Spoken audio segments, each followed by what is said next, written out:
Hello, welcome everybody. This is a instructional video on how to use a closed loop strategy for 8 HP transmissions. So we have here an M57 8 HP 70 diesel setup.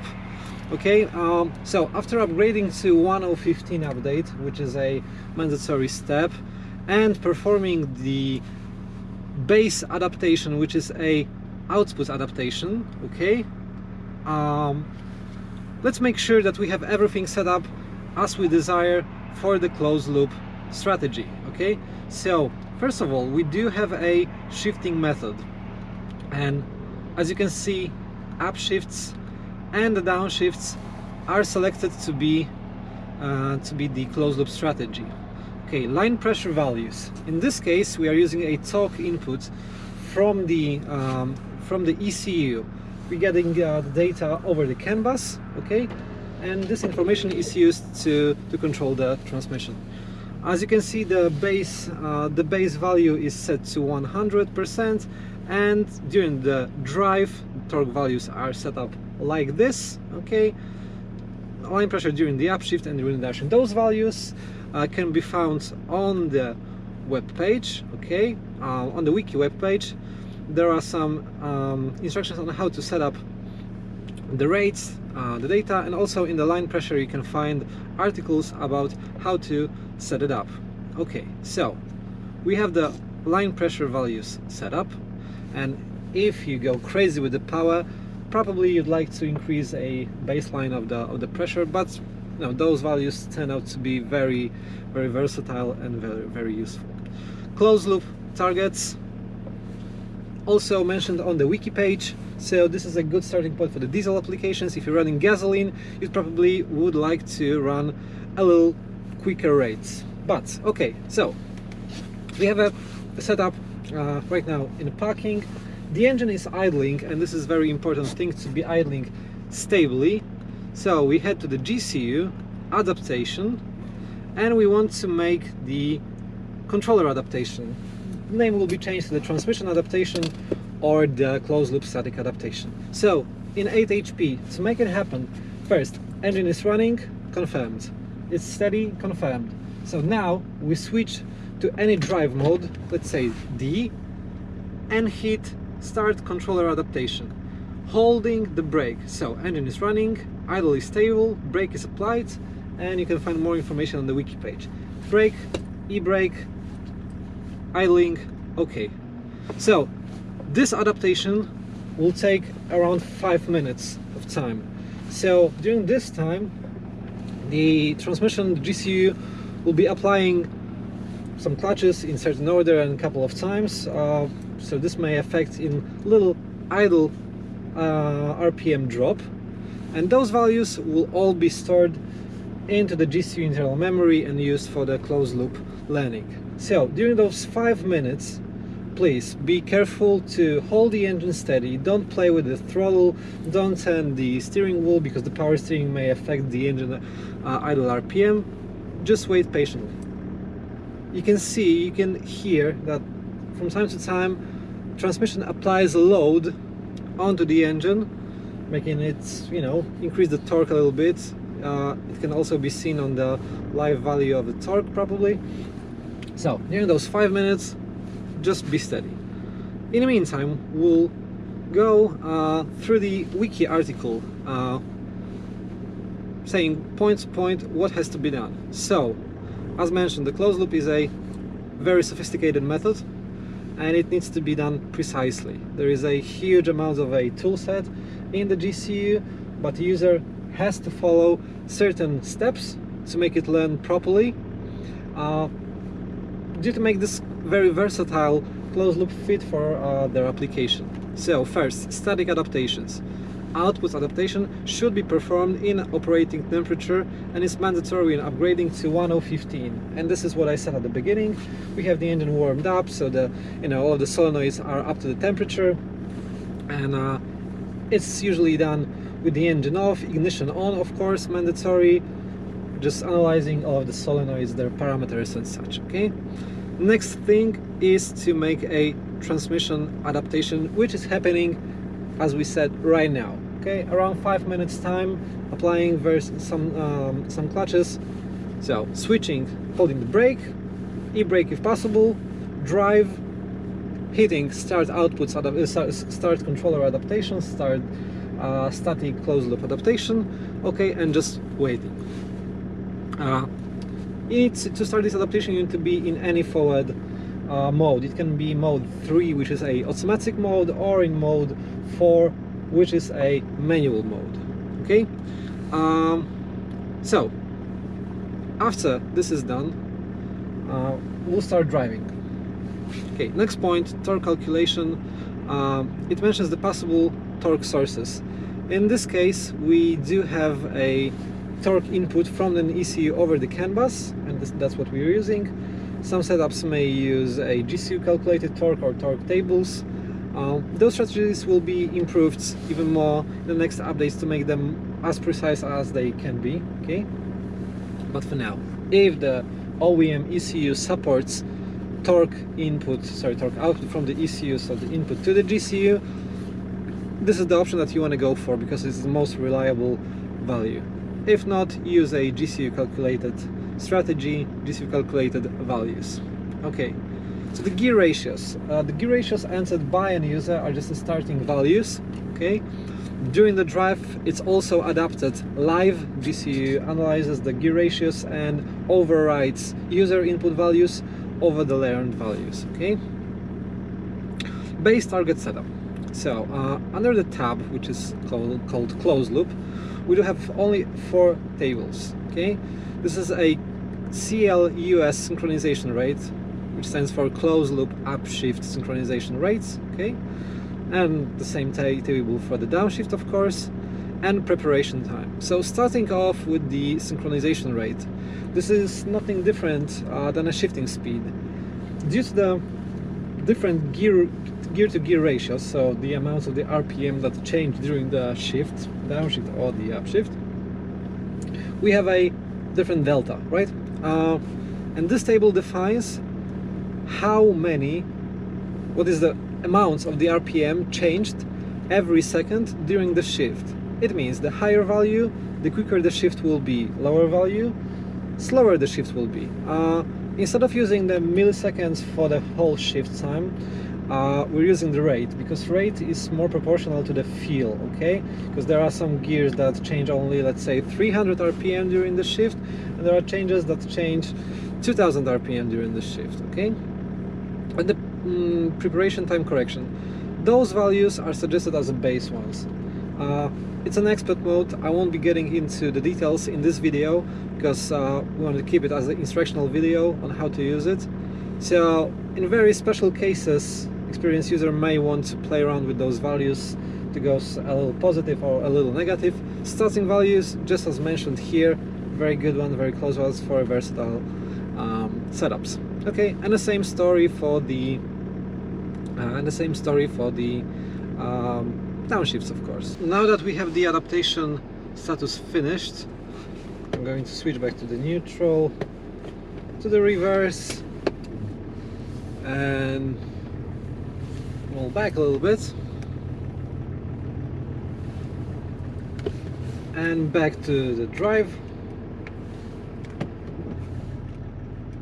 and yeah, let's go. So, as mentioned previously, first thing we want to do is to follow the gear ratio adaptation. So I'm going to drive a little bit on each of the gears so the GCU can learn the gear ratio. Okay, so right now rolling on a gear number 1, going to accelerate to around 1500 RPM.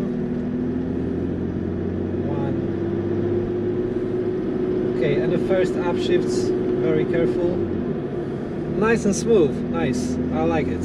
So right now cruising on the gear number 2, again 15 to 2000 RPM, couple of seconds, so the gear ratio can be adjusted, and careful upshift to the next gear. Okay, we're driving summer tires on a winter road and a snowy road, so it won't be a quick drive, but yeah. Anyways, again cruising on the gear number 3. So far, all of the first shifts were nice and smooth, and I enjoy them a lot. Okay, upshift to gear number 4, accelerating a little bit to be still above 1500s.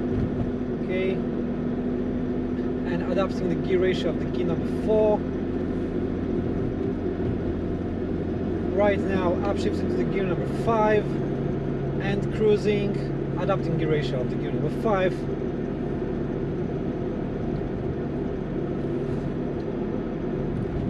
Okay,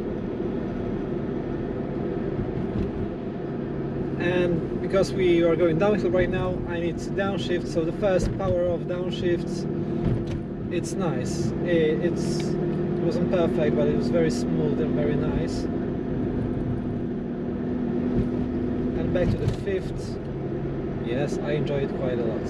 So right now the GCU will learn all of the shifts to meet the targeted ratio.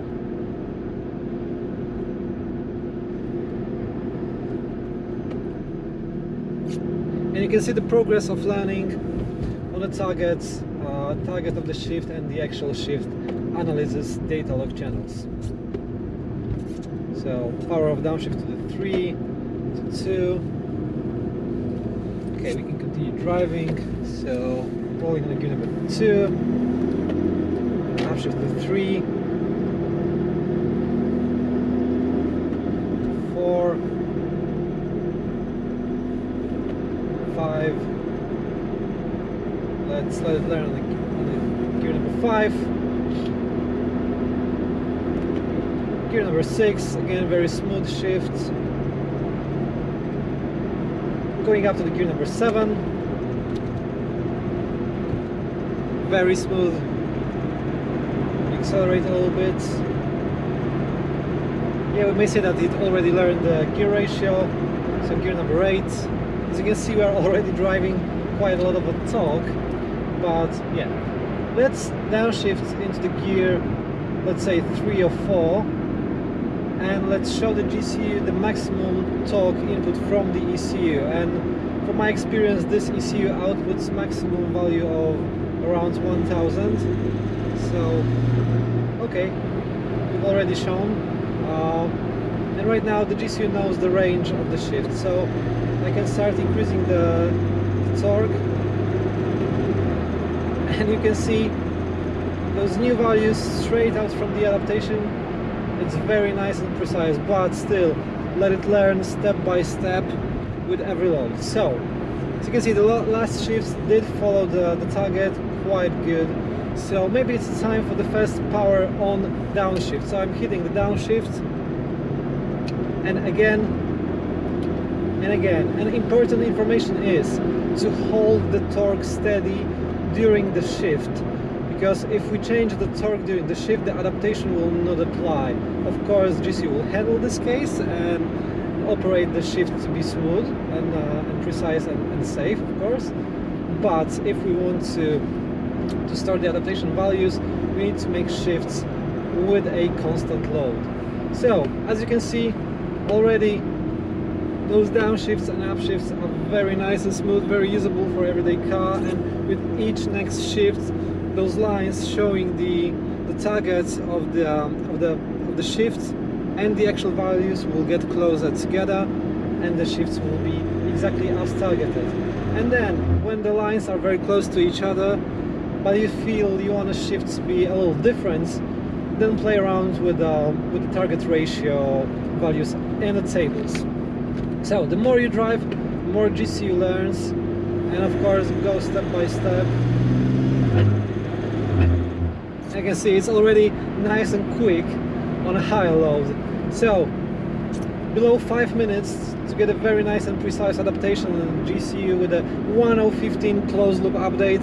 This is a very, very nice result. So again, first gear ratio adaptation, then very smooth upshifts up to the 8th gear.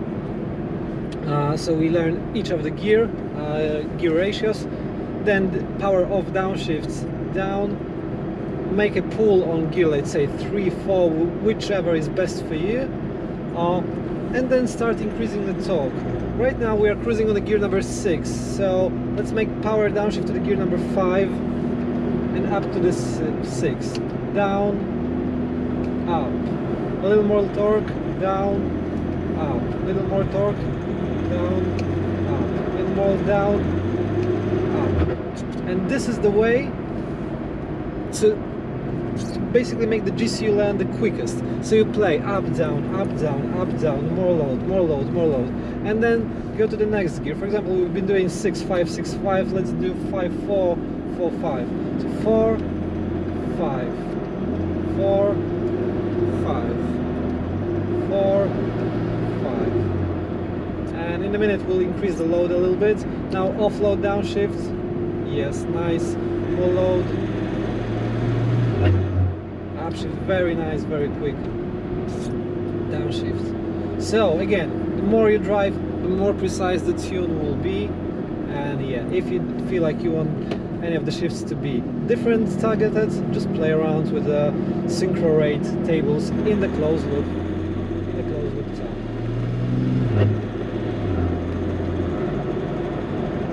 So that's it. And play up, down, up, down, down, up. There's no way even to tell that we are making a shift. It's just changing of the RPM, and we're driving very, very smoothly.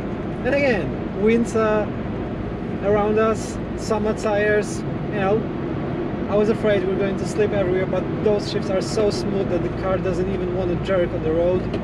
So yeah, now playing 7/8, 7/8, 7/8, make it learn. A little more load. A little more load.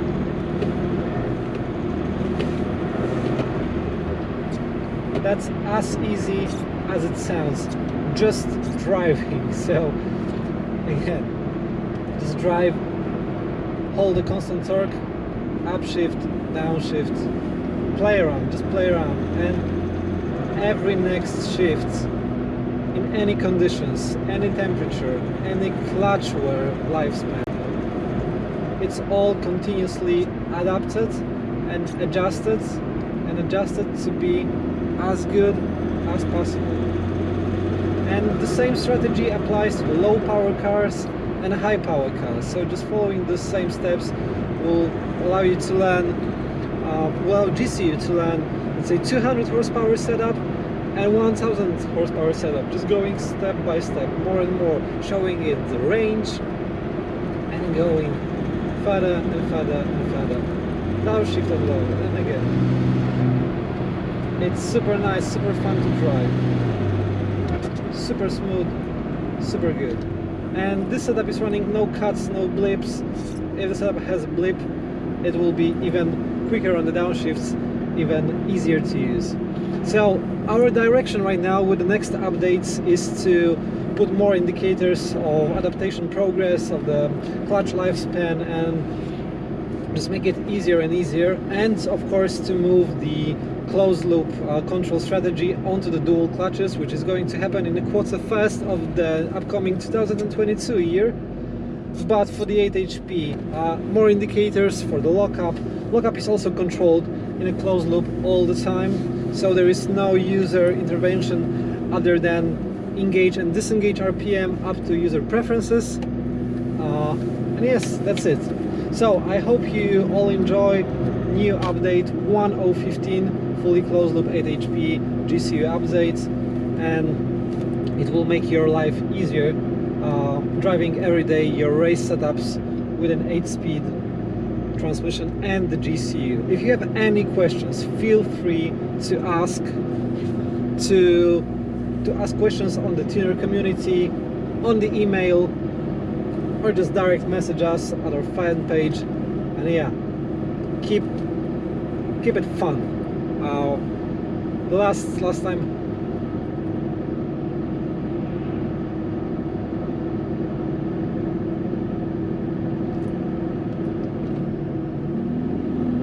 so again, be innovative, be open-minded, and be HTG. Thank you guys very much, and looking forward to see your results of the adaptation on a closed loop of 8 HP with the GCU.